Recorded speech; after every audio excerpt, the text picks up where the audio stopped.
వ్యవసాయ కూలీలు అంటే ఎవరైతే గ్రామంలో కూలికి పోతారో వాళ్ళు వ్యవసాయ కూలీ. వాళ్ళు ఎలక్షన్ మేనిఫెస్టోలో ఏం చెప్పిండ్రు? వ్యవసాయ కూలీలందరికీ సంవత్సరానికి 12,000 ఇస్తాము అని మేనిఫెస్టోలో చెప్పిండ్రు. ఊళ్ళకి పోయి ఏ ఊర్లకన్నా పోయి, ఇదే పట్టణాలు అయితే కావు, వ్యవసాయ కూలీలు ఉండేదే ఊర్లల్లా. అరే మీ ఊళ్ళో కూలికి పోయేటోళ్ళు ఎవరరా తమ్మి అంటే చెప్పరా? ఇప్పుడు దానికి ఏం చేసిండ్రు? గ్రామ ప్రజలకు సంబంధమే లేదు, గ్రామంలో దరఖాస్తే తీసుకోలేదు.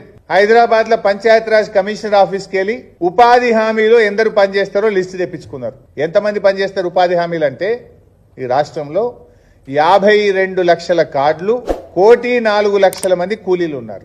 1,04,00,000 మంది కూలీలు ఉన్నారు ఈ రాష్ట్రంలో. దానికి ఏం పెట్టిండ్రు?